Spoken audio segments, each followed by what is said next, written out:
જી હિતેશ પટેલ, મહામંત્રી, સુરત જિલ્લા કોંગ્રેસ સમિતિ.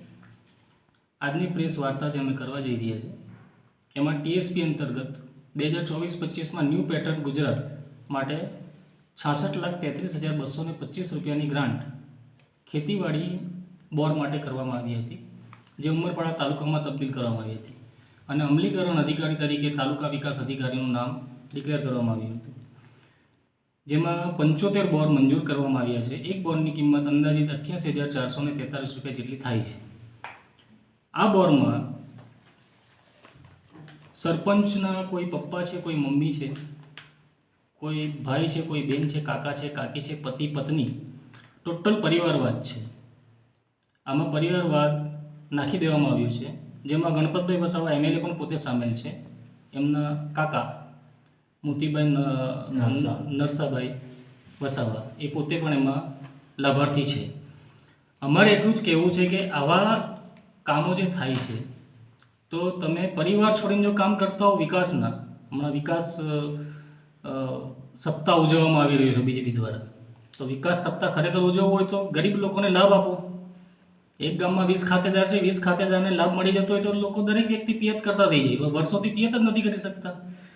અને આમાં એક બીજી પેટર્ન જોવા મળી છે કે 88,000નો અંદાજિત જે આ બોર છે એમાં 300 ફૂટ બોર કરવામાં આવ્યો છે અને 20 ફૂટનો પીયુસી પાઇપ નાખવામાં આવ્યો છે એસ્ટિમેટ પ્રમાણે, અને બાકી 2 પાઇપના બંડલ આપવામાં આવ્યા છે 3 ઇંચના 200 મીટર.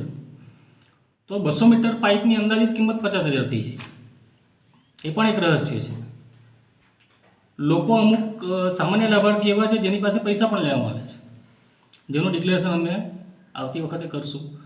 પરંતુ આ જે પણ યોજના ચાલી છે આ તાલુકામાં, એની અમે રાજ્યપાલને રજૂઆત કરવા જઈ રહ્યા છે કે એસઆઈટીની નિમણૂક સીધી કરવામાં આવે, સ્પેશિયલ ઇન્વેસ્ટિગેશન ટીમ અહીંયા તપાસમાં આવે, જેમાં લોકલ જે અધિકારીઓ છે એના સિવાય આ બહારથી ગાંધીનગરથી ટીમ આવે ને ચેક કરે ખેતરે જઈને, તો આ બધી પોલ ખુલી જશે.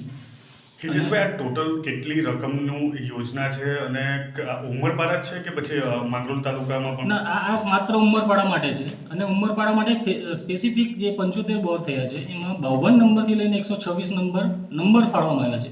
આ સિરીઝ છે 52 નંબર 126, એના પહેલાંના જે નંબરો હશે બીજા તાલુકામાં હશે, સમજ્યા? તો ખાલી ઉમરપાડા તાલુકા માટે સ્પેસિફિક ગ્રાન્ટ છે અને એની અંદર જ આટલો કાંડ જોવા મળે છે, ભ્રષ્ટાચાર જોવા મળે છે. અને જે પણ આ જેટલા મોસ્ટલી લાભાર્થીઓ છે ને 30 તો અમે એમ જ ગણાવી દઈશું કે જે સરપંચના સગા થઈ ગયા, બરાબર છે, અને સરપંચ પોતે પણ છે આમાં અમુક જગ્યાએ, અમુક કિસ્સાઓમાં.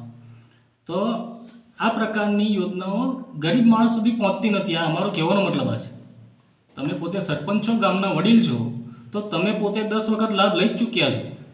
7-12માં ભલે 10 ના મળે, પણ ખેતર તમારું 7-12 એક જ નકલ છે. તો તમે એકવાર બોર પૂછાય તો 2 વાર 3 વાર પછી યોજનાઓ તમે જ લો છો, તો બીજા ખેડૂતો ક્યાં જશે? તો આપણી ફરજ છે કે આ લોકોને, ગરીબ માણસને લાભ મળે અને આવા લોકો જે અધિકારીઓ અહીંયા બેઠા છે આ લોકો પર પણ કાર્યવાહી થાય તો બીજી વખત આવી ભૂલો કરવામાં ના આવે.